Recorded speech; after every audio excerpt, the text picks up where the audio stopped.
Choice. No pretense, no hidden schemes. Just sports, passion, fueling dreams. From the field to the court, every play that's made. Real takes over fake debates. Turn it up, hear the honest sound. Unfiltered sports all year round. Discussions pure, no masquerade. Real takes over fake debates.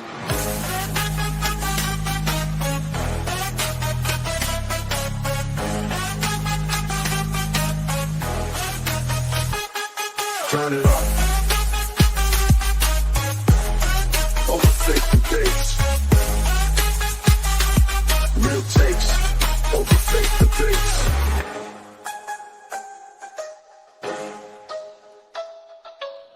Real takes over fake debates. And we are live. Sbtalksports, Sean Webb, real takes over fake debates. It is Friday, Sean. How are you feeling? Doing good, SB. Happy Friday to you, man. Happy Friday to everyone watching. Yeah, man, it's a good Friday. Still got football. Still got basketball. A lot of people not liking basketball right now. We definitely gonna get into that. Actually got a little baseball breaking news to come in too. We definitely got to talk about that because if something goes down the way I think it possibly might go down, I'm flipping tables. It's gonna be a problem. Also, me and Sean are going to do a top 10 picks only for now. And if you guys like it, we'll go further for more in the draft and we'll keep it up. And I'll make sure either me or Sean will write down our picks or put it in the system where we got a glimpse of these rookies right now. And we're going to do a top 10 pick only redraft of the last year's draft from what we've seen. Also, we got to talk about these Detroit Lions because these Detroit Lions might be the most dangerous team in football. But, Sean, we got to go with the breaking news sounder real quick.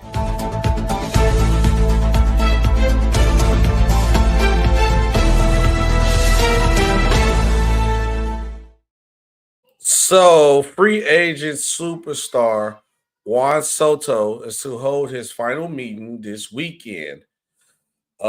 He said his final decision is just days away. The free agent superstar will hold final meetings this weekend with the finalists for his service and will make his decision by the time of winter meetings begin, December 9th. Jeff Passes of ESPN reports this story. Passes added he doesn't know who are the favorites right now, citing that the New York Mets, the New York Knicks, Boston Red Sox, Toronto Blue Jays, and the Los Angeles Dodgers are still all in the running. Us being Yankees, I knew you meant the Yankees, not the Knicks, but yeah. Mets, yeah, sorry, Yankees. Because it was a team coming up right there, and I'm looking at the report. Didn't want to say it. You kind of heard the tone in my voice a little bit that I didn't really want to say it. But how do you feel of our chances of us, the Yankees, retaining, and then how you just feel, just in general, what you think Soto is going to do? SB, I would compare this to LeBron in 2010. I don't think anybody really knows what he's going to do. I think remember in 2010, everybody thought the favorites were Cleveland and Chicago, with the Knicks kind of being right there. Obviously we know how that played out, and the rest is history. Now, again, very different scenario because you were talking about teams having enough space to sign 2 guys, and we know one team had space to sign three guys, which ended up being obviously Miami. But Soto, obviously being probably the most coveted free agent in baseball, and since last year with Shohei Ohtani, even though I think a lot of teams knew they were not going to have a chance at Ohtani. I think they knew that market was going to be very limited. Soto made it very clear coming into this process that he would talk with any team that wanted to talk with him. And that's what he's done. He's earned the right to do that. I'm a firm believer in these moments, hope for the best and prepare for the worst. The hope is obviously that the year he spent in the Bronx playing for the Yankees, obviously getting to the World Series, the outcome of the World Series, not going as he would have expected and the team would have hoped, but the experience of being in New York, the amount of love he got there, the very, very strong Dominican community there as well, I would hope would pull him back to the Yankees. And I'll be honest with you, if George Steinbrenner were still alive and still running things, it wouldn't even be a question for me. This is a very different time. And generally speaking, the Yankees don't let their free agents get out of town. If they want to keep you, they keep you. The only exception in more recent history is Robinson Cano, and that was only because Cano and his representative, I believe it was Rock Nation, they wanted a 10-year deal. The Yankees were only willing to go 7 years. So that's why he ended up going to Seattle. So very, very difficult to say where. We just don't, it's really hard to say. Obviously, all these teams offer things that I think, very much interest him. And it's going to just come down to where does he want to be ultimately. And you got to believe that the experience he had this year gives the Yankees a great chance. But there's a guy across town that owns the Mets that has very, very deep pockets and is seemingly willing to do whatever it takes to get him. And so I think those are, to your point, I think those are going to be kind of the 2 teams to really, really look out for. But, you just never know. And again, 2010, LeBron, nobody knew it was going to be Miami. Nobody knew. I mean, there were a couple people who broke the news maybe a day before, but for the most part, nobody knew it was going to happen. Again, everybody thought it was going to be Cleveland, Chicago, or the Knicks. So, so we'll see, what happens over the next few days. But I want to hear your thoughts on this. First thing first with me, I'm utterly disgusted that the Boston Red Sox are even in the running. I'm utterly disgusted when I looked up at the story and I seen that somebody Photoshop Juan Soto in a photo wearing a Red Sox jersey. So let's get that. I would be utterly destroyed as a Yankees fan because this, like you said, we have never been truly known for losing free agents at all. Once you put that pinstripe on, you hear until we say you can go somewhere else or something bad happen where it's like sour relationship. But superstars, That's what we are known for. And to possibly lose a guy to the Red Sox is utterly disgusting to me. I think we go get the job done because that's what our franchise is known for. Only team that I can truly, honestly see the Yankees losing Soto to is the Mets because of the deep pockets, and that will let me truly understand that Soto went to it for the money, and it won't be no harm, no foul. Get your bag, young man. But if you go anywhere else, like the Blue Jays, the Red Sox, the Dodgers, and that's another part of the story. Like if he goes to the Dodger, I'm not watching baseball next season. There's literally gonna be like LeBron going to the Golden State Warriors with Kevin Durant on. Like it's to that point. He's one of the young superstars in the league. You don't have to worry about signing this kid for a long time and think he's gonna fall off a cliff. He's what 25, 26 years old. Just turned 26. Just turned 26. So he got a huge career ahead of him. He's still gonna be good. He said, salute true in the building. He said, Dodge out the hunt, I think. Possibly. I hope so. I honestly think if I had to be realistic, I think it's a 2-team race, and both the teams are in New York. And if the Mets offer a godlike deal, then yeah, we probably gonna lose one. But if they don't offer a godlike deal, I think I can see them going back to the Nets. I'll just say this, SB, and these pros ain't loyal, so it has nothing to do with organizations ain't loyal either too. We call a spade on that. Yeah. No. So that said, again, generally, and I'm speaking about the Yankees in particular, when the Yankees want to keep you and they want you to be a Yankee, you're a Yankee. Particularly if you've already been there. Now it's different, when you've been on the market. Now again, he was only there for a year. And by all accounts, he had a great experience there. He loved being there. He has a great relationship with Hal Steinbrenner, the owner, and the front office. And obviously he and Aaron Boone had a really good relationship as well. He has a great relationship with Aaron Judge. You got to hope that ultimately is what, pulls him back to wanting to come back and wanting to be there long term. But also they're legacy franchises. And no disrespect to any other franchise, but Yankees and Dodgers are probably the 2 legacy franchises when we think about Major League Baseball. Again, look at just this past World Series and the viewership of that World Series because it was the Yankees and the Dodgers. Went to the moon. So I got to believe that I think that's going to factor into them. And one thing I will say about when the guy signs somewhere in free agency, and I'm going to go back to Alex Rodriguez when he signed with the Texas Rangers in the early 2000s. He signed the biggest contract at the time, which was 10 years, $250 million. Everybody thought it was an astronomical contract. And he got a lot of perks with that contract. But it got to the point where he realized he wasn't going to win there. And also they just didn't have a lot of the resources to spend. So to me, it's going to come down to with Juan Soto is don't be Alex Rodriguez and just sign somewhere for the money, knowing full well in a year or two, they're probably not going to be competitive because of the massive salary you're going to be making. And they're going to end up probably having to move you just because that's just how MLB teams, a lot of these teams work. So, and again, not disrespecting the Mets. The Mets owner has deep pockets, but the Mets are the second tier team in New York. Always will be. Simple. No matter what they do. Simple as that. Even the Mets almost made the World Series. We almost got New York versus New York. Right.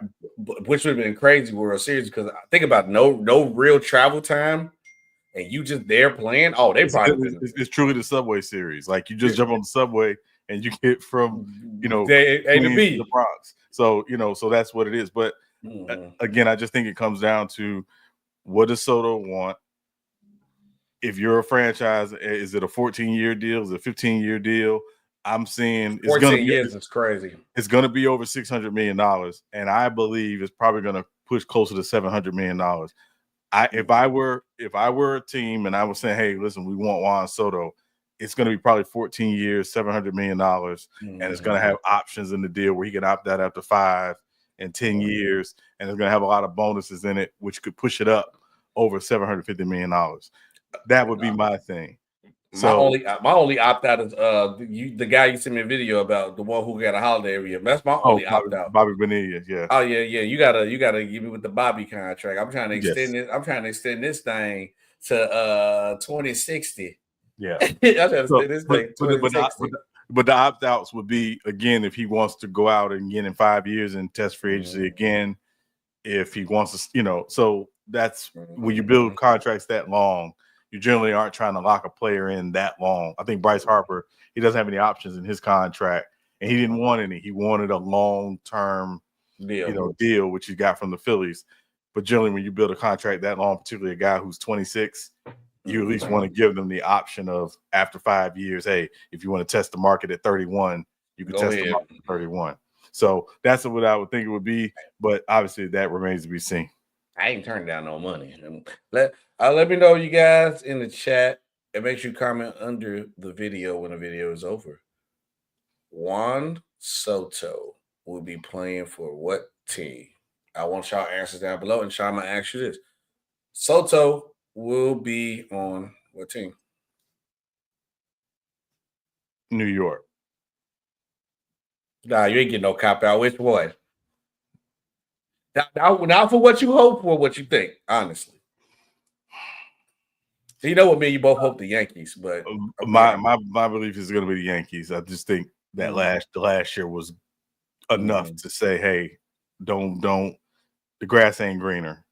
It don't get much greener than the Bronx. It'll be the Yankees. I'm gonna definitely have to agree with you, and I'm not even saying that because I'm a Yankees fan. I think with the last World Series run, it is like it can't get no bigger than the Yankees. You in a city, you in a team that's competitive. You in the biggest new places in New York, so you can win and make your money. You better stay in New York. You better stay in New York. So, Sean, is the NBA losing steam? Because we talked about this before, but now it's getting worse. Sean, the NBA ratings are down bad again. And now we're trying to now figure out what's going on with the NBA. A lot of people want to blame Steph Curry. And me and you both has agreed before, and we talked earlier again. We feel like blaming Steph Curry or a single player, you're taking the lazy way out. I think it's a lot of different playing parts to this. But also, I want to break of something that happened today. Celtics star player Jaylen Brown was fined $25,000, Sean, because he dunked on Isaiah Stewart and did the Undertaker throat slash gesture. 20 bands out the drain. And we talk about NBA ratings being down. People always talk about the physicality, the toughness, the competitiveness. This is part of being competitive, doing certain gestures, smack talking. Obviously, nobody wants the malice in the palace. But this is, look, it's crazy how we was talking about earlier. We're going to talk about this today. And this happened, and they just found it today. This is part of the problem why the ratings are down. But what's your reaction to this first with Jaylen Brown getting fined? Not surprising. SB, I think we have to understand that the NBA really, since everything that happened with the Malice in the Palace, but also the Washington Wizards locker room gun incident from several years ago, right? And image is everything. And while it's not really about intent, it's more about perception, and anything that is perceived as murderous or is perceived as violent in nature is not necessarily going to be tolerated. I think you have to realize that it's about the television product as much as anything, which is why you see guys getting fined about saying certain things in post-game interviews, using certain colloquialisms like no mo. things of that nature. Yeah. That no, this is a product that for it to make the money that it makes, and for players to make the money they make, they have to realize and they have to understand that the league is always going to protect the product first and foremost as much as possible. And behavior of coaches, players, all of that stuff. You see coaches getting fined for going after officials and not leaving the floor in a timely manner. Player threw, I think Alperdon Sengun threw a towel at a fan and not in a nice way the other day. He got fined for it. So, the league is very, very, and you think about just SB, rocking with it. Just think about this for a second, SB, just really quick. Of the 5 major leagues, the NBA is the league where the fans get the closest to the players. Yes. So they're going to be even more protective of that. Because again, there's a lot of money being funneled through this league, and the NBA is always going to protect the logo, or the shield, if you will. So that's that. There's a reason why, and so so it doesn't surprise me. Again, some people say it's an overreaction. I just believe that this goes back to them doing everything in their power to make players understand this is a product, and there's certain things this product cannot tolerate. No, 100%. And then shout out to my boy Date Night Flea in the building. Super Bears fan. We would talk Bears football, nothing crazy going on. I gotta show you his videos. We gotta get Flea on the show. It'd be hilarious. So he goes like every week. We gotta tell Flea to keep it clean though. Flea be wild. But hilarious videos. He go around Chicago and like do the outside videos and do like a Bears review of the week. We have like a big old Bears hat on. Super Bears fan. That's my guy, man. We definitely got to get you on. Got to keep it clean though. He be going, especially with I just got to send it to you with that, like the Hail Mary happened and that 30-second. Oh my God, top tier, hilarious contact. Yeah, hilarious content. Shout out to my boy Flea. Look up Westside if you want to see some good Bears content. Hilarious content, by the way. But I do agree with this statement right here. He's like, let the players express themselves, because you're looking at to a point where it's like you telling me these guys are not competitive, and they do things like they're like, okay, you don't want a Malice in the Palace, but I don't want like the NBA product to look like open gym runs at exports. I don't. I truly don't. It's been bad. It's been bad. And it's a lot of different things what we have talked about, we talked about earlier. And I want to get into the main reasons. Salute Blue Ball too.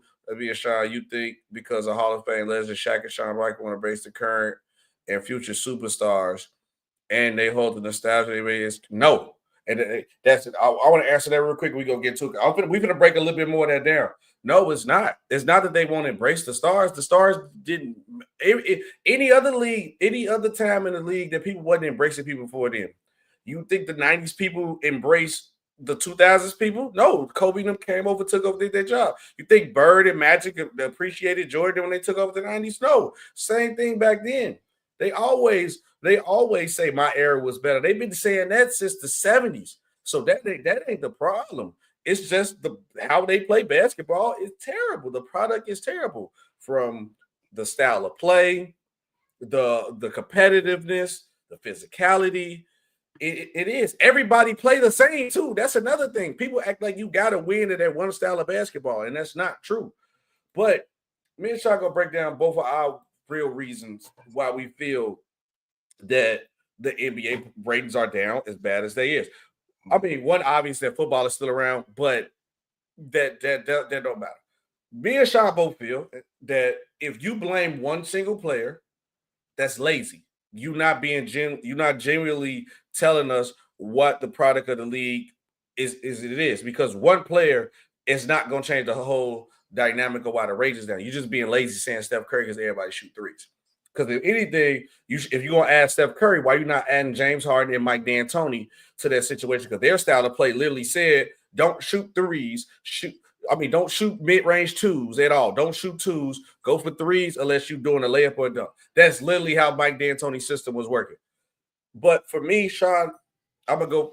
You go. My real reasons why the NBA ratings are down.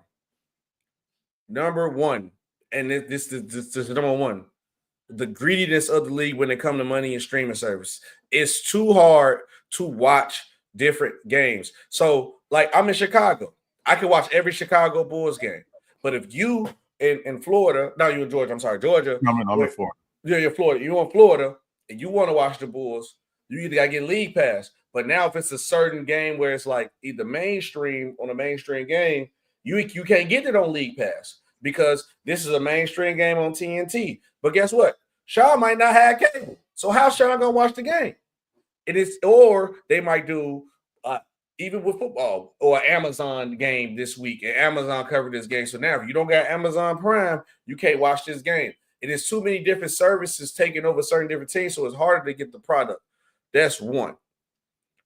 Two, when it comes to competitiveness, things like this, a player can't even express himself, or you take away the physicality because you call in text, the refs controlling the game too much. Players don't want to get fined. At the end of the day, Jaylen Brown probably ain't gonna do, if he dunk on somebody again, he probably ain't gonna do nothing because I don't want to just lose 20 bands like that. And then it takes away from us as the fans looking at the product bad enough they always shooting all these threes. It takes away from us. Like if I boom somebody, I want to see my favorite player dunk somebody. I want to see like he care out there. Because if fans feel like you don't care, why should I watch the product? Three, the microwave era that we in. Let's be honest. The streaming service, the streaming like highlight era. We're in the highlight era. Everything is microwave. Everybody want it now. Now people don't want to sit down and watch a game. People don't. People just gonna look at the highlights. Even content creators like us, like people want to be the first person to do something. If Jaylen Brown dunk, I'm trying to be the first person to post it so I can get all the views. So now somebody see, oh, Jaylen Brown did a dunk. Okay. And that's all people care about. People don't sit and actually watch the product of the game like that. They don't care to sit and watch it. We in a highlight reel area. We in the microwave area. Everything. Why do you think people rather watch shorts than live streams? Like, it's true. If you get to the point of getting people sit and watch the whole live stream, you're good. But 9 times out of 10, everybody just want a short. They want it quick and fast. Even Jeff Teague podcast just took off. Jeff Teague podcast took off from the shorts before people start actually going there to watch it. 4, the style of play. I'm sorry. Every style of play, I'm talking about analytics. Analytics killed basketball, where it's telling you that you have the analytics show you have a better chance of winning because of this style of play. And that's not necessarily true. It's multiple ways to cut a pineapple. Multiple ways to say skin a cat. No animal cruelty, Peter. Don't come for us. It's multiple ways to skin a cat. I'm sorry. It's different ways. Everybody, if you watch anything, and it's the same thing for 3 games, you're gonna be out of it by the second game. If I watch, nobody wants to watch that. Nobody don't. And I think Adam Silver and these guys have to go back to the drawing board and see what's wrong with the product because it's going to keep getting worse. And the last thing, too, Sean, the last one, you got people too attached to superstars instead of the goddamn teams. Like you said, we got the player movement era. We got the everybody want to get traded era, or if I'm not winning, and it's come for us with the debate because the GOAT debates, the you not a Hall of Famer debates, you ain't legendary where your ring at debate. So now everybody being hopping the team to team instead of saying like, hey, I'm gonna grind it out with this team, or we got fans only watching the games for one player. So if that one player not playing, oh man, I'm an SGA fan. SGA ain't playing, I'm not watching the game. Viewership gonna go down. We got to get back to people being real fans of teams. And I don't know what we can do because wait till when LeBron, Steph, KD leave, those type of guys, and we don't really have no face in the league yet, let's see where we'll be at. So, SB, I think you make a lot of cogent points there. I think there's some other factors, though, that have to be considered. And I want to cast a very wide net here. So I want to be very clear. This is not what I am saying for me. I am saying that there are other people who say this is part of the problem. one of the things that we have to really consider is as these guys are building their individual brands and becoming more visible outside of the court, they tend to speak on issues that certain factions of people don't want to hear about. And they use their platform as players, as visible players, to talk about those issues. There's still a faction of people in this country, I'll say specifically, that are not overly interested and who are not overly interested in hearing what LeBron James has to say about Donald Trump. They just want to be entertained. Yep. So I don't want your intellect. I want your entertainment. And this goes back even into the 70s, right? When you had, again, the emergence of the Kareem Abdul-Jabbars and the Spencer Haywoods and individuals like that who were very much involved in certain movements and talking about certain things that were going on. There was a lot of media pushback from them because, again, the vast majority of the media did not look like them. Fast forward to today, there are still people who, again, don't want to hear what these athletes have to say about certain issues. And if they disagree with the athlete politically, they're not going to support in viewership, even though the viewership and watching them has nothing to do with their politics. Right. That's one factor.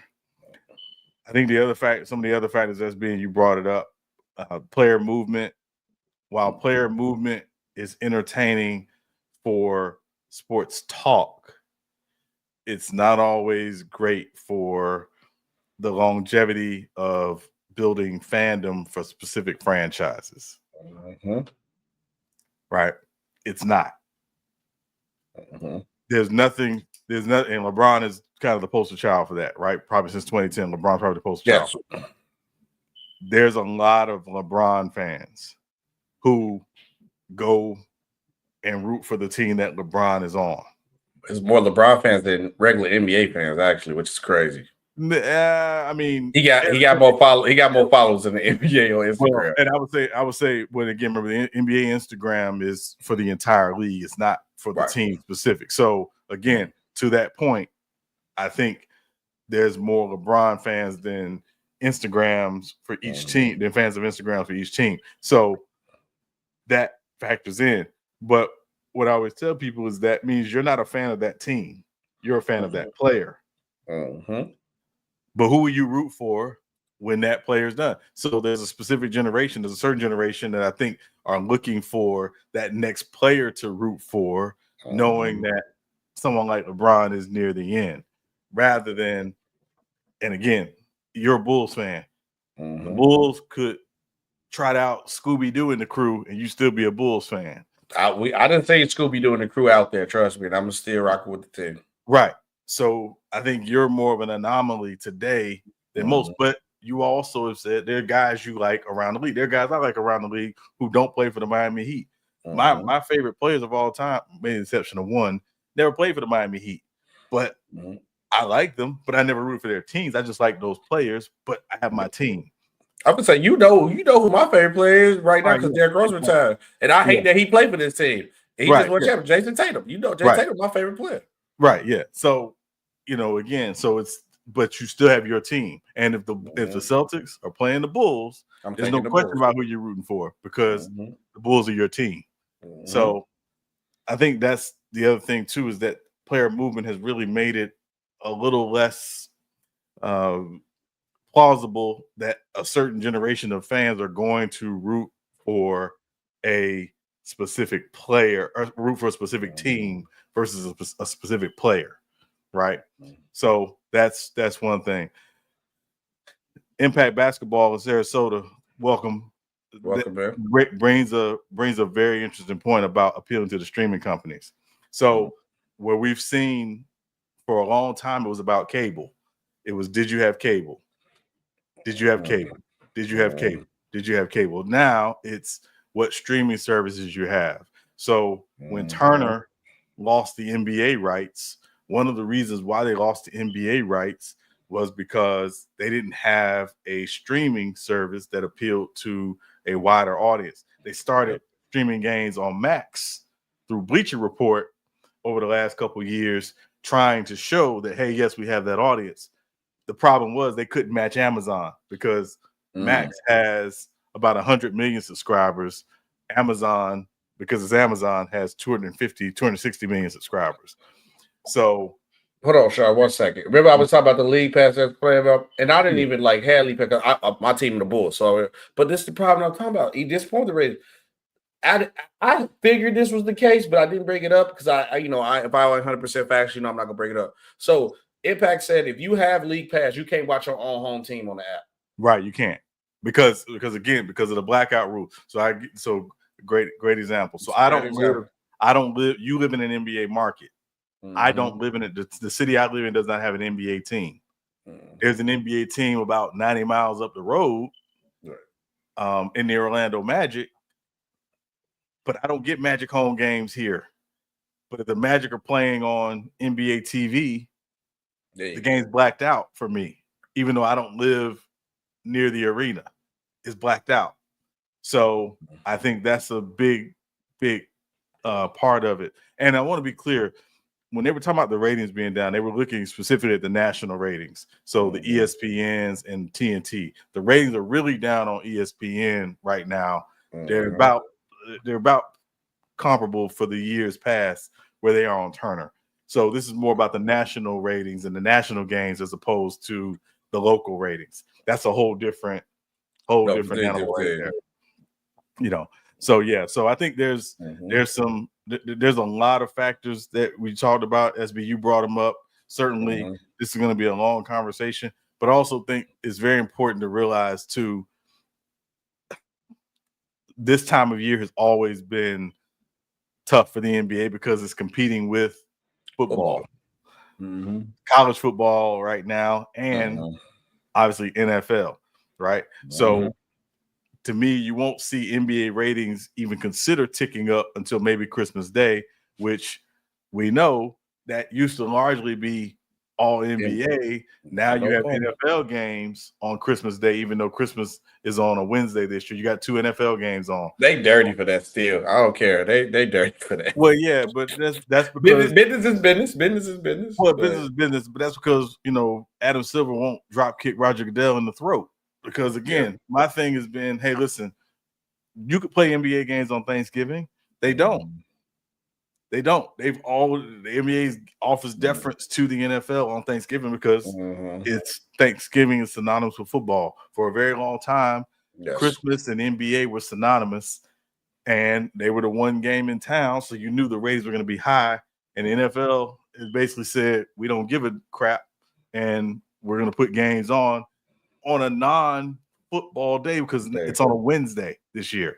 It's not even like, it's a Monday or a Sunday, Monday or Sunday, or even a Saturday. We're going to put games on this day because it's Christmas Day and we know people are going to be home. So I think we're going to obviously be monitoring where the NBA ratings go from a national perspective, but I definitely believe that there's a lot of factors in. It's not just one thing. It's not too many threes. It's not does the product need to be better? Absolutely, 100%. But there's a lot of things that factor in. It's not just, this is the reason why. Anybody that just says this is the reason why, this is the one player why, again, as you said earlier, SB, is being very lazy and not really doing a deep dive with the issues. Because if you're going to blame a player, I said the first person y'all should blame is Mike D'Antoni and his system. He's been trying to do that. And then also, to be honest, Thanksgiving NFL this year wasn't good. Blue ball. I mean, you weren't entertained by a coach who did call a timeout the last 30 seconds. That's pure entertainment TV to me. That's pure entertainment. Yeah, a lot of blowout games. Yeah, but it is what it is. Let us know what you guys think about it. I want you guys to comment down below your 5 reasons why the NFL rating. I thought my phone was like Jesus. NBA ratings are down. Give me the 5 reasons why the NBA ratings are down. Hold on, sorry. Yeah, Blue Boat, I agree with you. A lot of blowout games on Thanksgiving, even though the Chicago-Detroit game did become more entertaining in the second half. but there were a lot of blowout games this Thanksgiving. I agree with you on that. Yeah, I agree with you. Sorry about that. My phone wasn't next to me, and I thought I put my phone on silent. But we got to get into something else. We're going to switch over to football. But yes, give me your 5 reasons about down below or comment on the video. Let me know what's your 5 reasons why the NBA ratings are down. It could be players. It could be, like you said, NBA, I forgot his name in the chat, basketball. What's his name? Impact Basketball. He said Stream East. Just comment down below. Give me. I need 5 reasons. And please, Blue Ball, don't just say LeBron. They blame LeBron. Blue Ball, don't say that. Shout out Blue Ball. Bill Belichick is back in the news, and he's interviewing for the North Carolina job, the University of North Carolina. Ooh, this is what you think about this, Sean? Is this a good thing or bad thing for Bill Belichick? Do you think Bill Belichick will really go to college after having this run in the league? Well, I mean, seeing as he probably met his girlfriend on a college campus, I wouldn't. No, I'm kidding.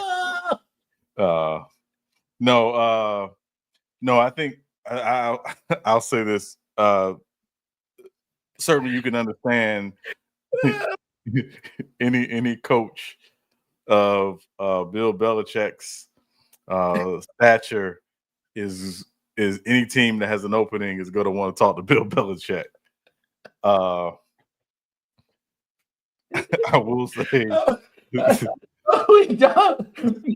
You got this thing, but I'm done. I don't care nothing to say on this one. Yeah.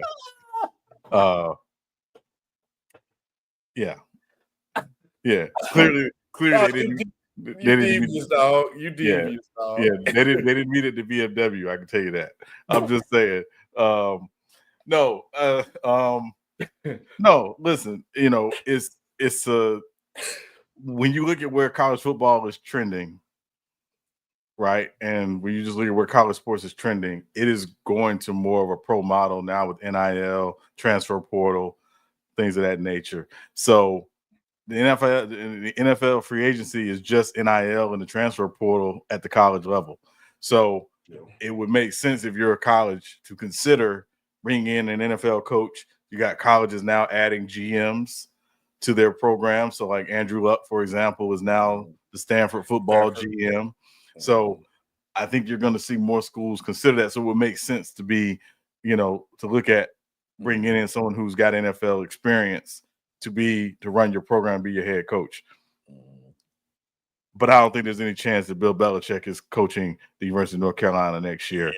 Yeah. If Bill Belichick is coaching next year, it's going to be in the NFL. Yeah.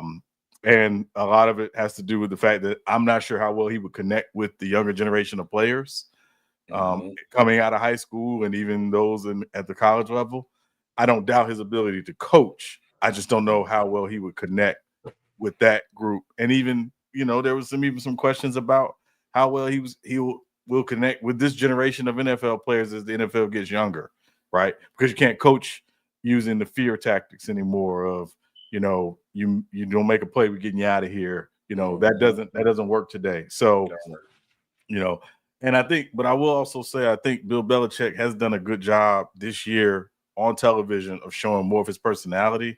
Yes, he did. Is he going to bring some of that to his next opportunity? Because I think that's, part of what will help him, connect with the younger generation, the dry, kind of humor he has and all that stuff, is showing more of who he is, really outside of being, Coach Belichick.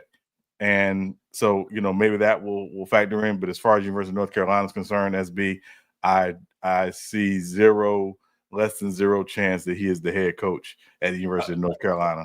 Like how we were just talking about with Juan Soto, unless he's getting like you said, a Godfather offer, maybe he might take that chance. But then the problem only thing with Bill Belichick, you talked about it earlier, like his ability to relate with the younger crowd that's going on right now. So I think it'll be harder for him to, keep up with the young kids that's going on. Like Prime understand everything that's going on. So Prime is like perfect. He get a perfect balance of like he can be stern and do his job as a coach, but also he can be caring, and also he understand like the lingo of being young. Like say he's Prime. He feel like Prime, he had that Prime accent. And don't get it twisted, right? With Prime. Prime is old school in a lot of his ways. But I think through his relationships, not just coaching his sons, but Travis Hunter and some other young men, that's what helps him mesh the old school with the new school. Because Prime is like, for example, he's very with his meetings. If a meeting starts at 7, you need to be in your seat at 6:45. You don't stroll in at 6:55 because the meeting might start before 7. So guys know, hey, coach's meeting's at 7, be in your seat 15 minutes earlier. That's considered an old school tactic, but it's an expectation, and guys know that. He's throwing his own son out for being late, So it's not that Prime is, some, pushover. No, he has standards. He has things, expectations that guys have to meet to play for him. That's not going to change. It's just, but he does have, again, I believe through his ability to connect with the younger generation, part because of his sons and Travis Hunter and others, that helps him. But don't get it twisted. Prime runs the show, and you're on Prime's time. No pun intended. So you're on that Prime time.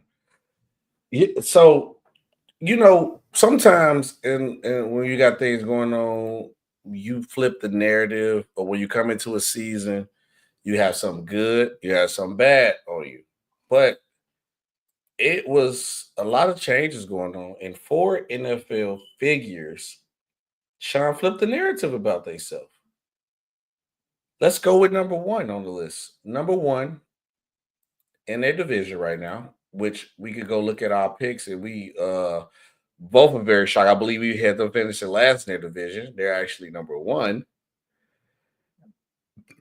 The Pittsburgh Steelers, and their quarterback, Russell Wilson. Everybody had them watch. I think I had Cincinnati finish on last, but that was just me. We can check real quick. I double check. It's here now. Let me see. AFC. I know I had to finish it last. Let me see. Sean, your AFC predictions was Bengals. You're right. Sorry for the disrespect, brother. Sorry for the disrespect. Sure. But everybody was saying Russell Wilson was washed because he got ran out of Denver for Bo Nix. Well, for good reasons, because Bo Nix is doing a hell of a job right now. But did you think Russ changed the narrative on himself by people saying he's washed? The run he's on right now? To a degree.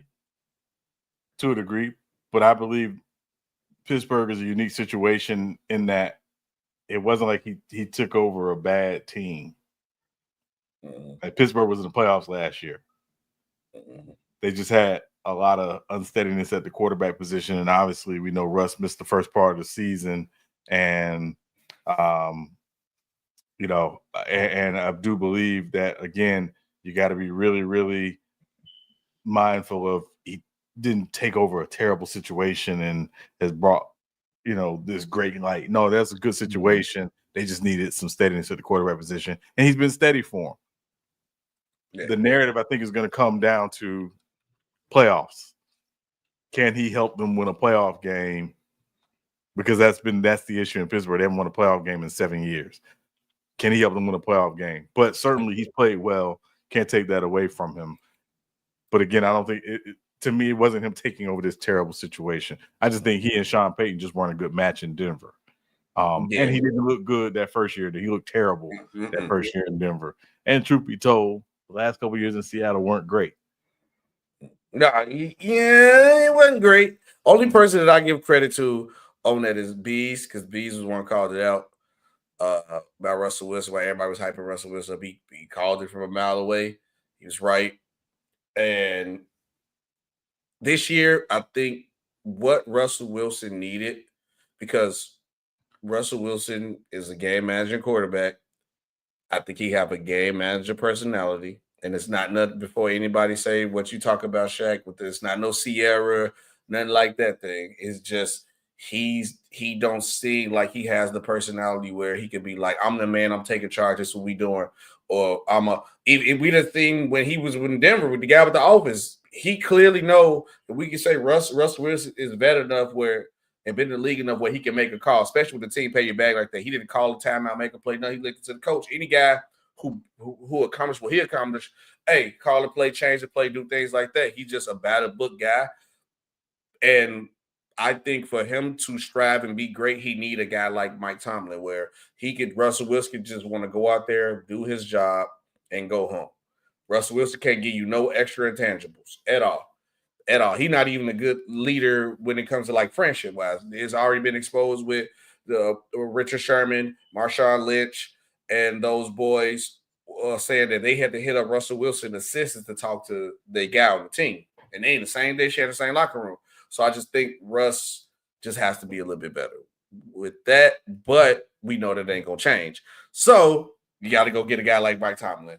And Mike Tomlin gonna do everything for you. So all he needs to do come out here and sling the ball. When I call this play, you go run that play. That's it.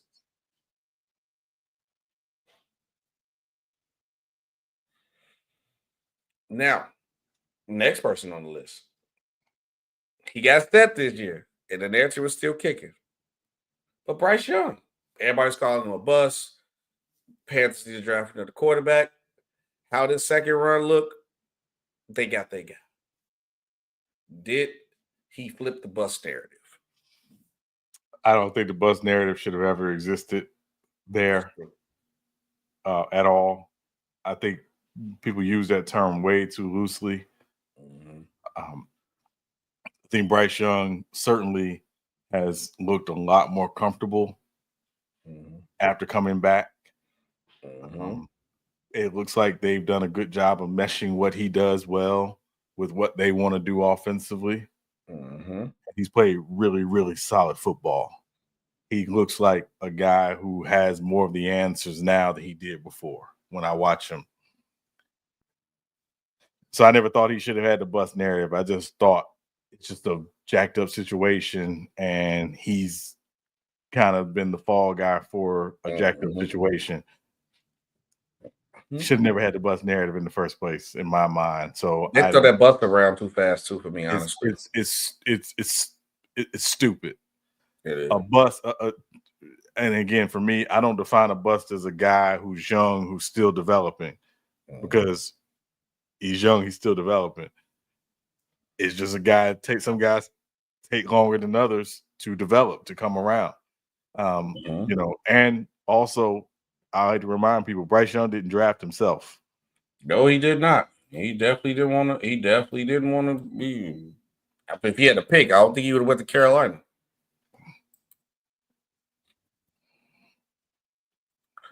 For me, how I'm looking at it with Mr. Young here. First of all, the bust narrative, we got to stop. I feel that people just do stuff just to down a player, and we in that microwave era, Sean, is part of the problem. If you ain't good today, you trash. Your whole career, you trash. Or you can have a good game today, and they be like, oh, you the next Peyton Manning. Then you have a bad game, oh, he's a bust, inconsistent. Because they was doing that to Caleb Williams, and it was like the first 3 or 4 weeks. I'm like, bro, he didn't play a season. How was he a bust? Oh, this ain't the same guy. He's a bust. He's a bust. This. I'm glad that the Panthers are still giving them a chance, and this shows teams, and I hope this shows teams where, hey, we can develop a guy. We can actually sit him. Even though I know he's the number 1 pick, it's hard to sit the number 1 pick because the number 1 pick, you there to play. But also, it's okay to sit the guy. And then if you're going to have that guy, make sure his backup is somebody like Andy Dalton, a league vet who know his role. Who, if you need me to play, I will come do my job. But I ain't over here trying to start. I'm going to make him compete for the starting spot. And if I get it, it's mine. But I'm not over here like, hey, I should be starting over this young guy knowing I pick him. No, you need a vet like that behind him or a vet like that in front of him. And then you can watch your rookies flourish. You can. You can. Now, the next one, Sean, on the list is Bengals defensive coordinator Lou Arumo. I think I said it right. Lou Arumo. Anarumo, yep. Anarumo. He was when the Bengals was good. And I won't give a pass a little bit to an extent because he lost all his pieces. But when the Bengals was winning, he was known as this defensive genius. The defense this year, it has not looked this good. Only to play devil's advocate, he did lose a lot of defensive pieces this year. He did. But go ahead, SP. Go ahead. But you do got to hold him accountable. If he was this defensive genius, like they say, you still got to hold your part up. Know what you gonna say, Sean?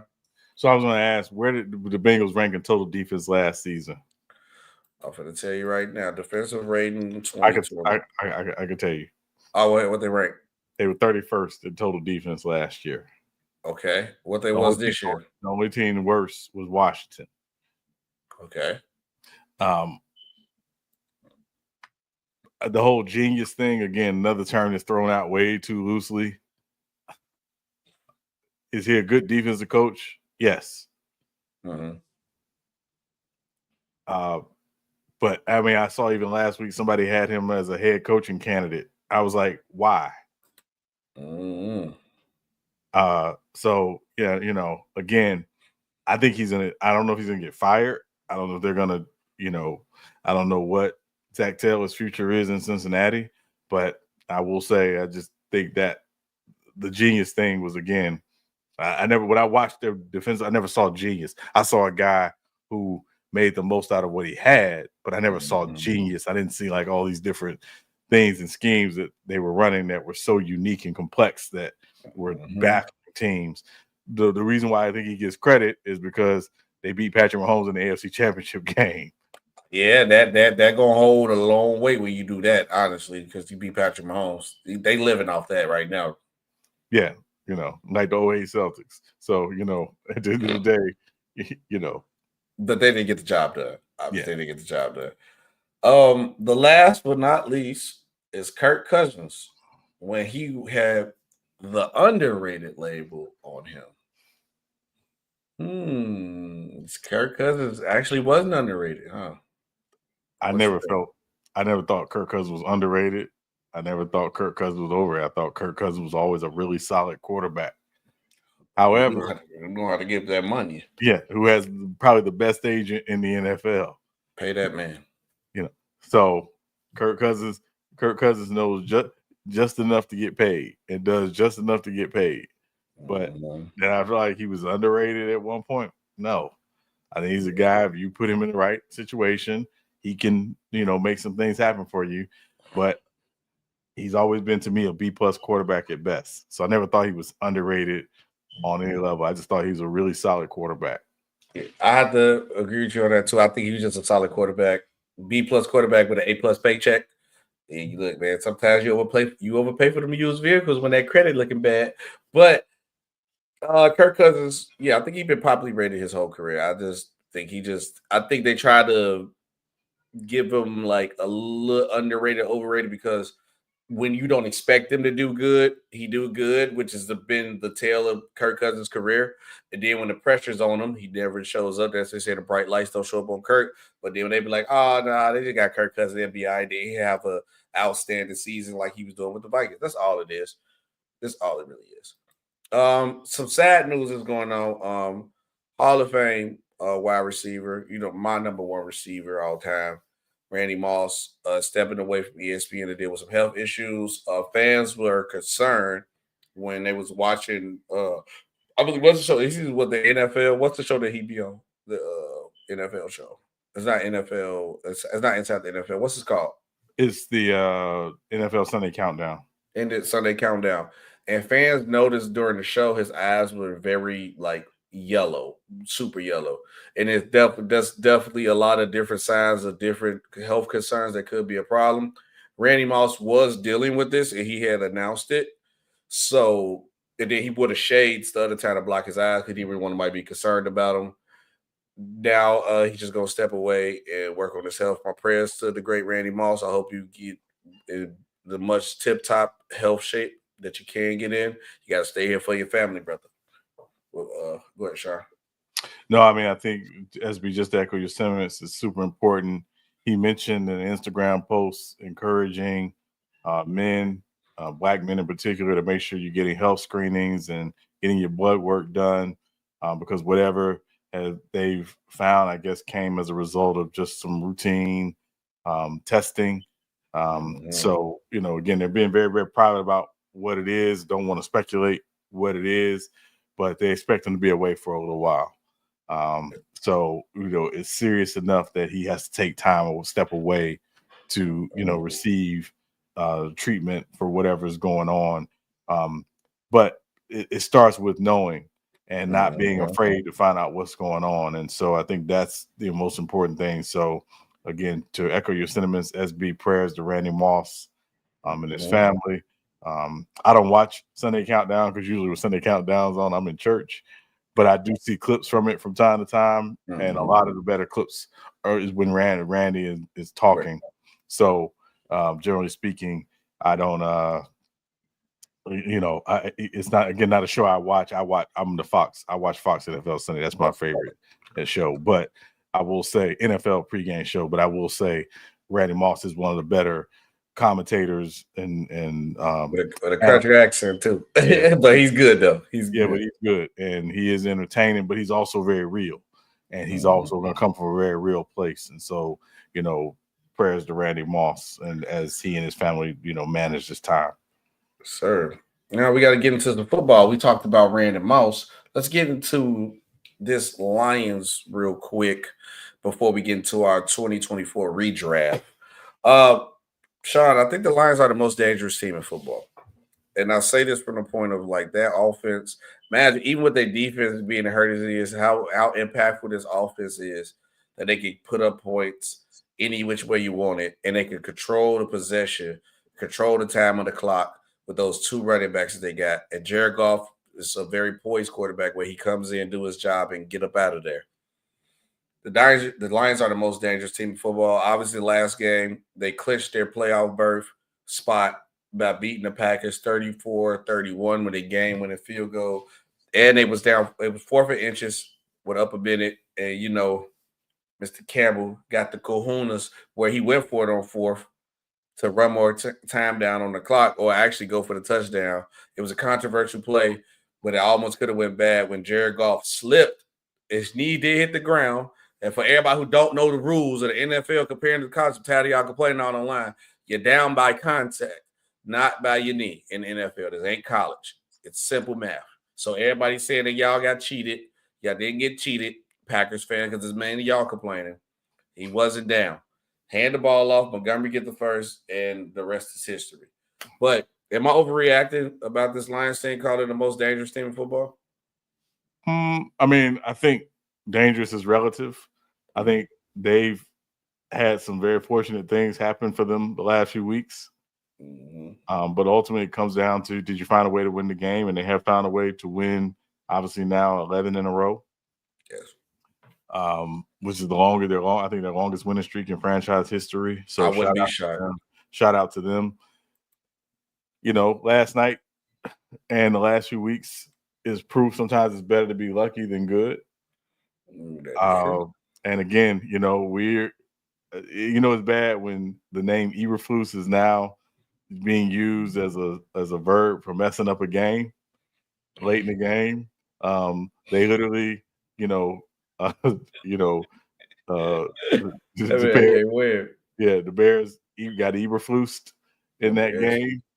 And, and obviously last night, again, with the Lions, I think they're one of those teams where you're probably not going to beat them if you're kicking field goals. You got to score touchdowns. And Green Bay, I thought, especially in the second half, did a really good job moving the ball and, taking some shots, Jordan Love and Christian Watson. Obviously, the fumble Christian Watson had early in the game, didn't help. But to Green Bay's credit, they were able to get a turnover on downs in great territory, and also getting the pick, Keyshawn Nixon getting the pick in great field position for the Packers to score again. But with the Lions, you have to score. their offense is just way too dangerous, way too explosive. And if you're not getting constant pressure on Jared Goff and moving him off his spots constantly, there's such a timing offense that they're able to score and move the ball pretty proficiently. And also, obviously, we know how well they run the ball. I don't know if they're the most dangerous team in the NFC. There's a big part of me that feels Philly is more dangerous. I think they're in the NFC. I said in the league. I think they're the most dangerous team in the league. I would have Philly higher than them in terms of danger. I would have Philly higher than them in terms of danger. I just think Philly is very dangerous, and and again, everybody's gonna look at that Lions offense, and certainly you understand why. But I just think all the losses on defense are going to catch up at a certain point. Yes, and they're not going to get all of those guys back, before the end of the season. So, and they got a really interesting game next week against the Bills. So, we'll see. We'll see. But certainly you can't take it away from them. And obviously, clinching the playoff spot was important, but they want to hold on to that 1 seed. They want the NFC to come through Ford Field, and we'll see if they're able to do it. That was we got to do our 2024 redraft top 10 picks. And like I said, you guys like it, we can keep going. We're going to just do the top 10 picks for today because we're running out of time. But top 10 picks, your lovely boy, SB, got the first pick. Sean, you want to write it down? And you're gonna put a clock on it because we got 1 minute for each pick to discuss each pick, and then let's see if I can find a clock. If not, my phone already beeped. It's okay. If you trust me to go for 1 minute, do you trust me? Yeah, I trust you to go for 1 minute. 1 minute is fine. Yeah. Yeah. Okay. With the first pick, which belongs to the Chicago Bears. I am the Chicago Bears GM with the first pick. After everything I know and seen this season so far, I'm still drafting Caleb Williams with the number 1 pick overall in the draft. Caleb Williams has still shown promise of being a great quarterback that he is. Obviously, he's in a bad situation with the Chicago Bears right now, where the offensive line is a problem. But even during that point, he still showed promise in games where he had a bad first half and looked totally like the player that we expected to be in the second half. He shows his creativity ability. So I know with me running, I know we'd have been more prepared later in this draft, as you're going to see. So I will take Caleb Williams with the first overall pick. So obviously, that makes a lot of sense. Obviously, we knew the Bears were probably going to take a quarterback. Caleb Williams still seems to be the quarterback that they would take. And also knowing that the Bears have a second top 10 pick means that you have the luxury of taking, the quarterback that you think is the best on the board for the Bears. So makes a lot of sense. All right. Number 2 pick, owned by the Washington Commanders. Again, just looking at this season, how the season's played out, how that team has played, it would be the same player. It'd be Jayden Daniels, quarterback from LSU. We know what he's done in that Kingsbury air raid system. He's got the Commanders in the playoffs, and more than likely, nobody saw that coming before the season started. So obviously, knowing how things have played out, it would definitely be Jayden Daniels. Okay, Jayden Daniels. This gonna hurt my soul to do it, but I just have to be honest and do it because he plays on my team rivals. But with the third pick, I'm going to take Bo Nix. I think what Bo Nix showed now, we can argue that him being with Sean Payton, Sean Payton is known as the quarterback whisperer. He's one of those type of coaches, and he's definitely putting Bo Nix in a better position to win. But at the end of the day, the way Bo Nix is playing, I ain't saying I believe he'd be great, but he shows the talent that, like, hey, if you put me in the right position, and he's one of the more mature quarterbacks. He was a super senior. He's older. He's more mature. And going to a place like the New England Patriots would be a good place for him to be because of that maturity and the talent and his arm ability. I have no choice but to take Bo Nix at 3. Bo Nix makes a lot of sense. Obviously, having a really good rookie season. So yeah, can't argue with Bo Nix pick. Fourth pick belongs to the Arizona Cardinals. Obviously, we've had 3 quarterbacks go off the board. Couple names here come to mind, but I'm gonna take Malik Neighbors. Oh, over Harrison Jr. I'm gonna take Malik Neighbors. Malik Neighbors just has more catches this year. Doesn't have more touchdowns. Only has 3 touchdowns this year, but more catches. Malik Neighbors to me would be the pick here for Arizona. Was another name that I thought about, not a receiver, but just looking at what Malik Neighbors has done in spite of the inconsistent quarterback play in New York. Arizona being with Kyler Murray, more consistent quarterback play. I'm gonna take Malik Neighbors at 4. Malik Neighbors at 4. Dad, you just gonna leave Marvin Harrison for me like that? Even though Marvin Harrison is, even though Marvin Harrison never got more touchdowns, I'm still shocked because the specimen of what Marvin Harrison Jr. is. So I am shocked about you take, but I do understand Malik Neighbors is balling out, and he is in the Giants. He's not in a good situation and still balling out. So that tips that had to the receiver. See, I could go the obvious way and answer because be with my Chargers in the pick and go ahead and just take Marvin Harrison Jr. But knowing how we kind of play and we kind of got the receiver, gonna get a receiver later in the draft, I'm gonna shake it up a little bit because knowing who our coach is and how he likes to play, run the ball, run a lot of heavy sets, and this person right here could fit right in with that, but also answer our question at receiver with the number 5 pick. The Los Angeles Chargers select tight end Brock Bowers. Yeah, switched it up. I knew you thought I was gonna go Harrison. No, I see that. I see Brock Bowers enough. He on the Raiders. I see him enough. Brock Bowers would have been excellent for the Chargers. Brock Bowers, good pick, very good pick. Can't argue with that. Definitely, again, like you said, team that wants to run the football, having a really good tight end, dynamic young tight end. Hadn't really had that since Hunter Henry left, so I think Brock Bowers make a lot of sense for the Chargers. So I have the 6th pick, the New York Giants. Obviously, if you know what you know this season, based on this season, it would seem that taking a receiver would not be high on the priority list. And they did try to trade up to the 3rd pick to take this guy. Obviously, New England said no. But in the redraft, he's still on the board. I'm taking Drake May for the New York Giants at 6. Oh, dang. Did Marvin Harrison just drop all the way to 7? He kill it. Oh, I'm the Tennessee Titans. And they did go tackle here. Yes. Because they needed help on the offensive line. And that still is true. And with a guy like Marvin Harrison still on the board right now, you kind of would want to take him. But at this point in time, we still got D-Hop, but the line is bad.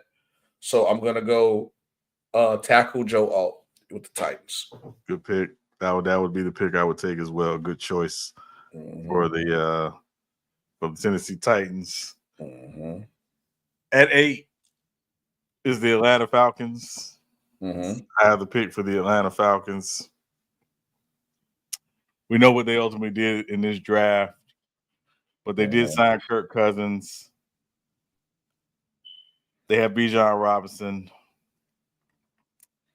Questions about Kyle Pitts' long-term future there. Is Drake London a true number 1 receiver? Big question there. Got a really solid offensive line. Obviously, could take an offensive lineman here. No, their defense isn't great. But I'm taking Marvin Harrison Jr. here for the Falcons. I think him and Bijan Robinson as the future offensive weapons for their team is just too good to pass on. So I'm going to take Marvin Harrison Jr. here at 8 for the Falcons. See, now we back on Chicago. I know I have a line problem.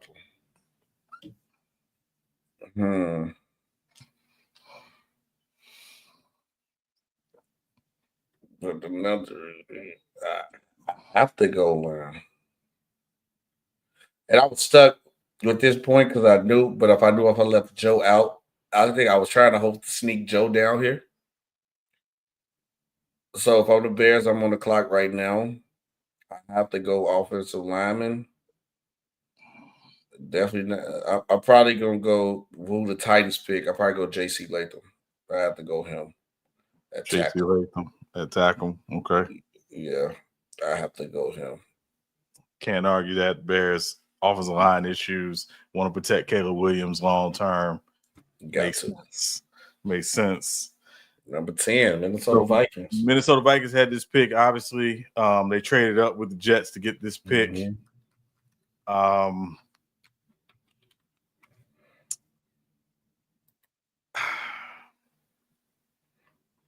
We haven't seen them play. But obviously we know the Vikings. We're going to be looking for a quarterback in the future, but we're basing this redraft on today. Today they don't need a quarterback. So they're not taking a quarterback here for me.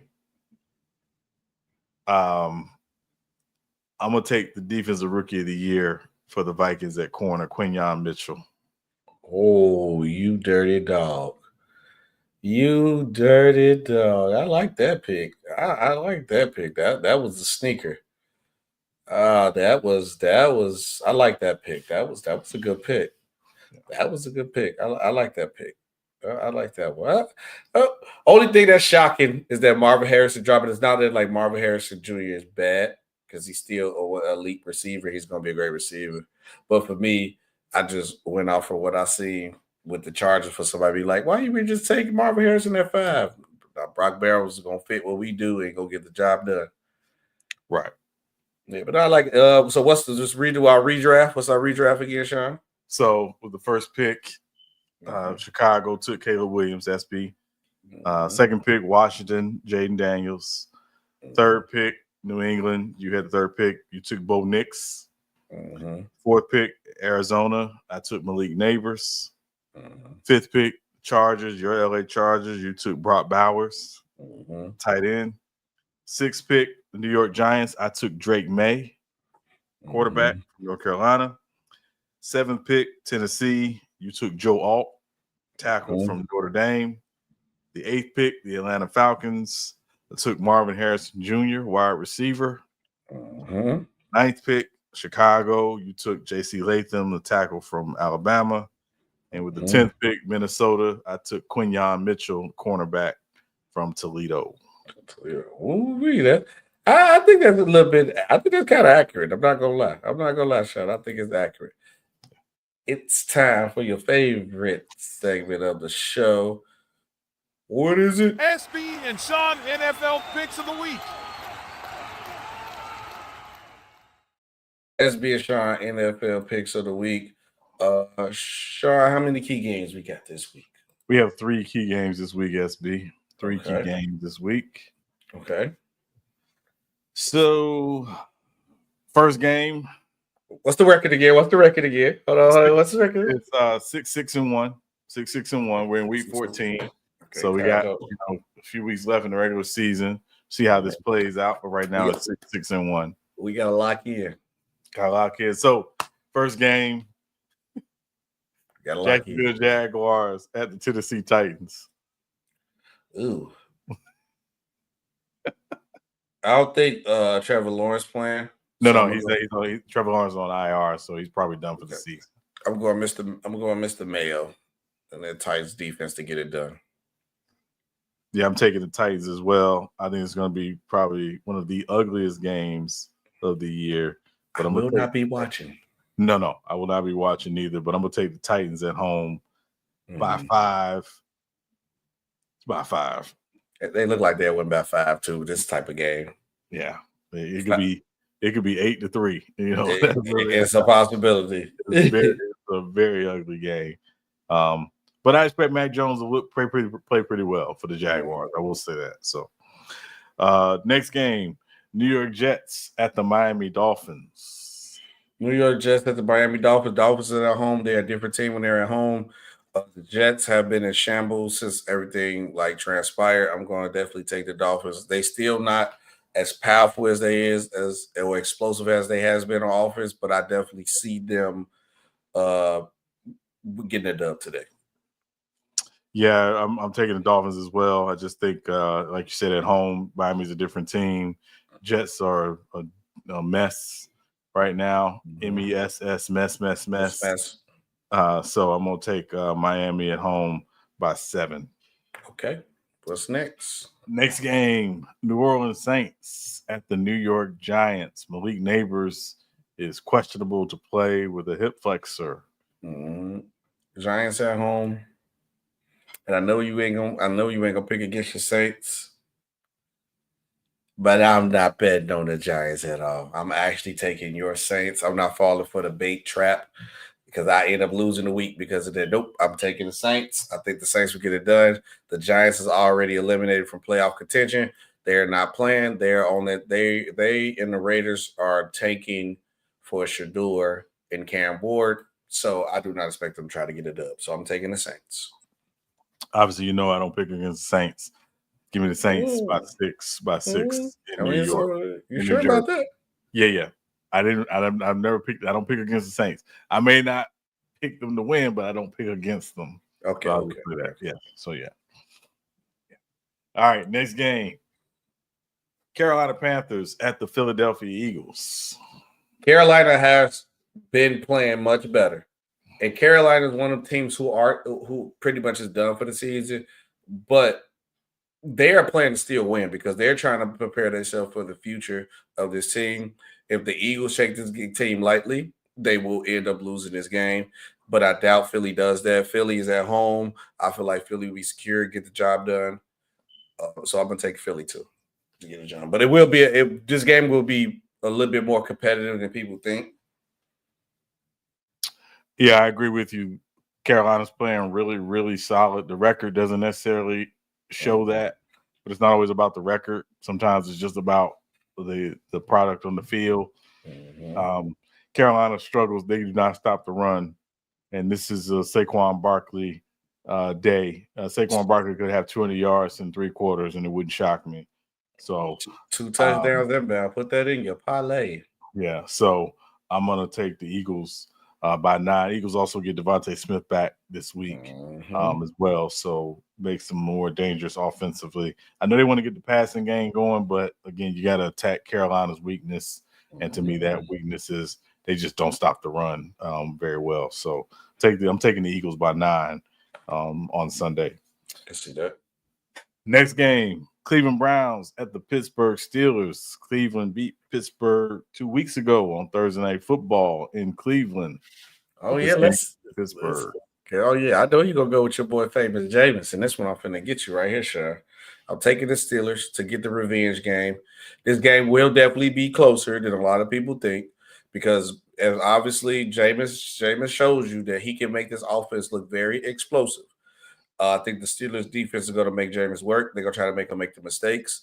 But if the Steelers get caught in the battle of trying to go score for score with the Browns, I can see the Steelers losing this game. The Steelers need to stick to the steel curtain mindset, keep the game dirty, low scoring. Obviously, I know y'all put up a lot of points not too long ago, but no, we need to keep the game low scoring, defense first, and rushers need to manage the game well, and you should get out there with the victory. I expect this game to be competitive, close, and I got the Steelers squeaking out a win. Because I tell everybody all the time, the one team who's going to play you well, no matter if it's at the bottom of your division, is the division rival. This game, if I were a Steelers fan, would scare me a little bit. I didn't pick the Steelers confidently. I'm not going to lie. I didn't. Not just because, again, like you mentioned, SB, this is a divisional opponent, but also you did just play them 2 weeks ago and, lost on Thursday Night Football. I wouldn't want to make this a vengeance game. I just think the Steelers understand they need to really win this game for seeding purposes. I expect a close game as well. Cleveland has got to figure out a way to get the running game going. 60-something pass attempts is too much. You got to run the football. And they didn't run the football at all on Monday night very well. Can they get the running game going against Pittsburgh? Cincinnati had they popped some runs last week, but again, can you get the running game going? That said, I'm going to take Pittsburgh at home, but I'm going to take Pittsburgh at home by 2. Y'all thought you was going to pick famous Jameis. No, he doesn't play defense. I mean, if you throw the ball 60 times, I wouldn't be shocked if you threw 2 pick sixes too. I'm sorry, you're gonna come predictable at some point. Yeah, you can't. That's the thing. You can't be that unbalanced. Defense knows what you're doing at a certain point. You can't be that unbalanced, and that to me was the issue with Cleveland tonight. They were just way too imbalanced. What's next on the list? Next game.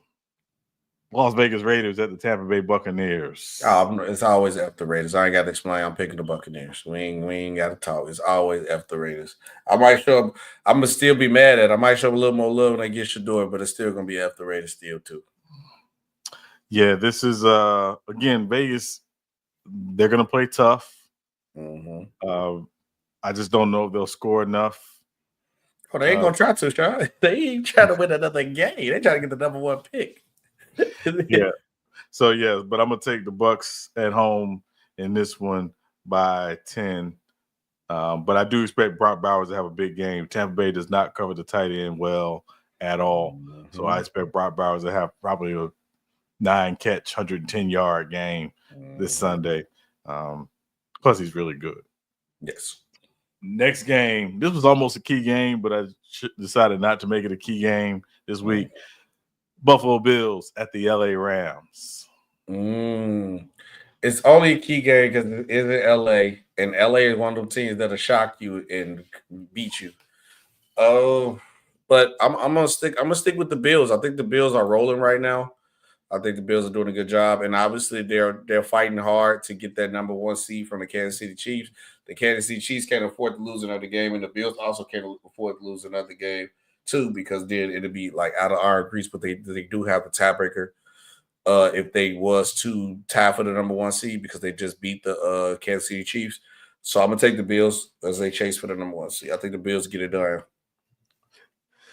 These next 2 weeks are going to be very interesting for Buffalo. When you look at their schedule, obviously the Rams, not an easy team to play, not an easy team to deal with. And then they go to Detroit next week as well. So 2 straight road games before they close out their divisional schedule. These next 2 weeks are going to be very telling about the Bills. I think they got to at least get a split here.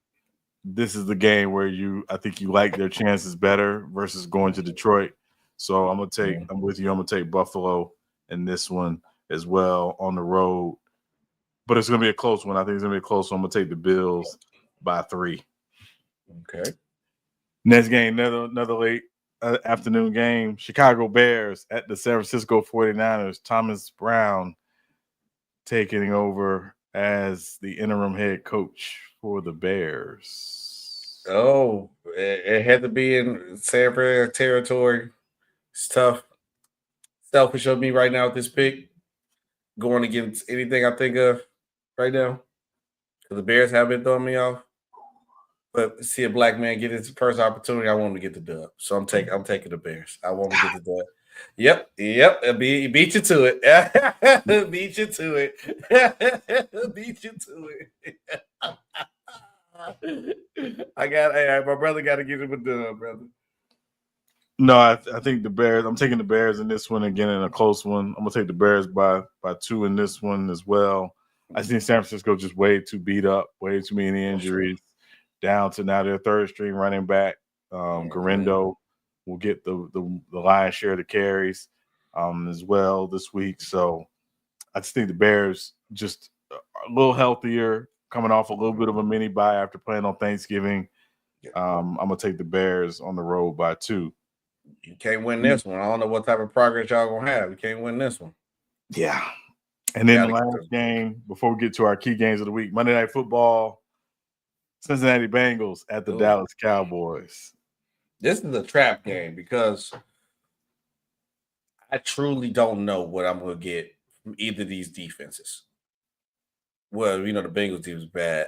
Joe Burrow is only guaranteed that he's going to have a good game. But the problem with Joe Burrow having a good game, you're like, oh, yeah, you can get a dub. No, he have a good game and still lose. So I'm going to go Bengals. I just can't trust the Cowboys, but I wouldn't be shocked if the Cowboys win because they're at home. And I almost picked the Cowboys just because they're at home because I do not trust the Bengals defense. The only thing guaranteed in this game that Joe Burrow is going to throw a touchdown, maybe multiple touchdowns, or throw for 300. Yeah, I think this has the potential to be a high-scoring game just because, as you mentioned, neither defense is all that great. Cincinnati, they can score. They can score. That's about it. They don't stop anything at all. I'm going to take the Bengals as well just because I believe Joe Burrow and Chase and T. Higgins will put up more points. But this is again, you mentioned this is a bit of a trap game. And, I'm just taking the Bengals. I have zero interest in this game Monday night. I'm not watching it at all. None. All right, key games of the week. We're at the key games of the week. Yeah, I guess the key games going to decide. We agreed on everything so far. Key games going to decide. Yes. First key game, Atlanta Falcons at the Minnesota Vikings. This is the one that might decide because I know we know one game while I'm picking, and you taking that one. Right. I was like, wait, what game am I missing? Oh, okay. Ooh. Kirk Cousins' first game back at home. First game back in Minnesota. Falcons coming off a 3-game losing streak. Really, still leading the division, but I don't know. I could pick both sides. I used to go to the defense, but also I'm thinking of that side of it. Like the Falcons have been losing, so they need a win. So this is a win that they could get, and they do need.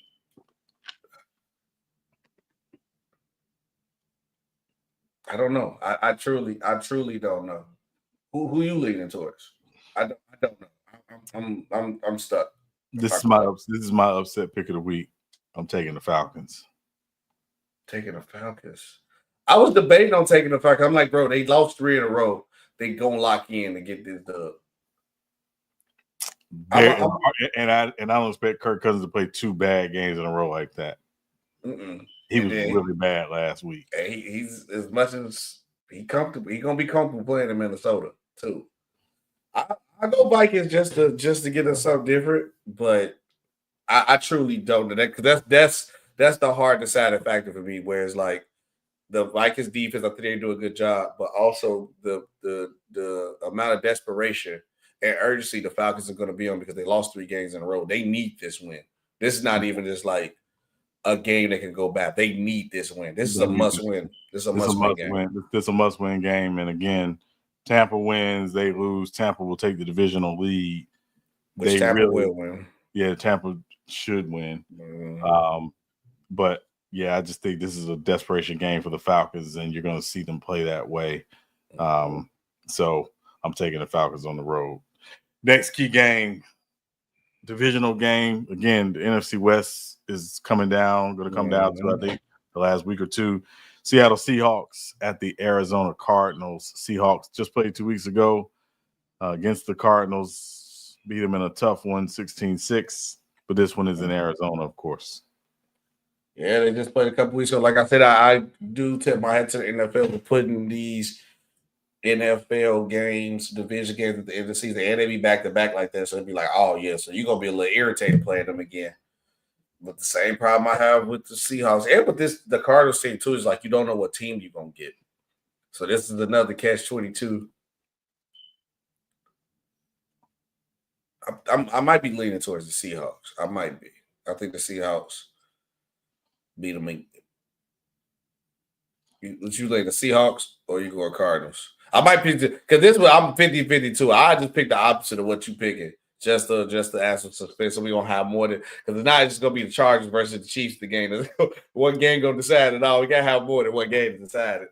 I'm leaning towards the Seahawks on the road. I just trust their offense a little bit more. Mm-hmm.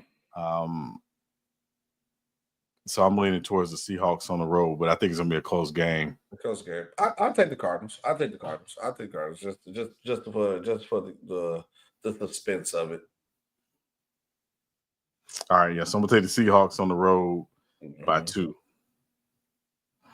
And our last key game, Sunday Night Football, another divisional matchup, AFC West, LA Chargers at the Kansas City Chiefs. I'm telling you how it's going because we usually play the Chiefs. Then you're gonna go with the Chiefs, which is fair. You know I ain't gonna pick against the Chargers.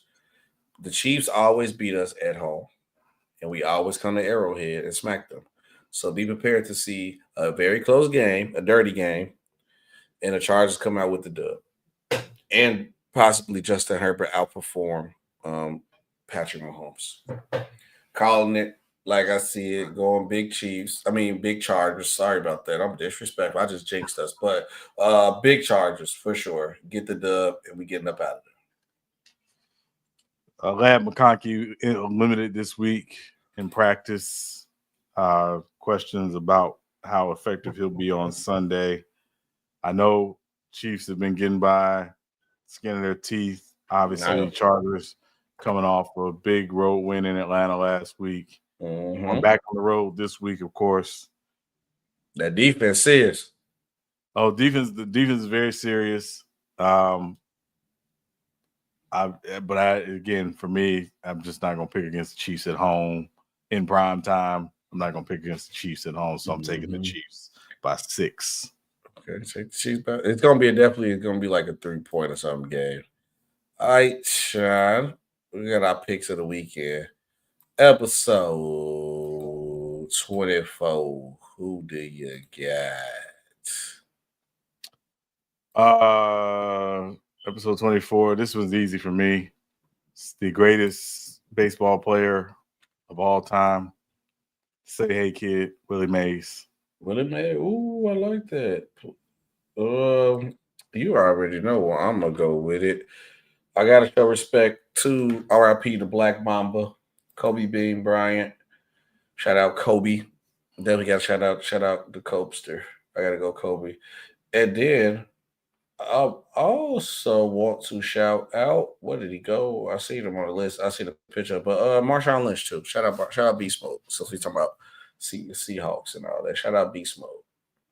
There's a lot of good players that were 24 too. I'm looking down this list.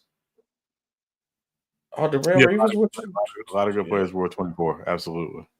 Yeah, you got Darrell Reeves when he with the Patriots, Paul George, Barry Bonds, Sam Jones, Champ Bailey, Rick Barry, Lou Brock, Miguel Cabrera, Ricky Henderson, Moses Malone with 24 too. Moses Malone, yes, in Houston, yep, Willie Mays, Ken Griffey. Yeah, there's a lot of good players with him. So yeah, Ken Griffey would have been my other choice. I love Ken Griffey, but I had to go with, who Ken Griffey basically modeled his game after. That was Willie Mays. Shout out Willie Mays. I appreciate you guys for watching. This has been another great episode of Real Takes Over Fake the Base with SB and Sean Webb. We will see you guys on Monday. We are out.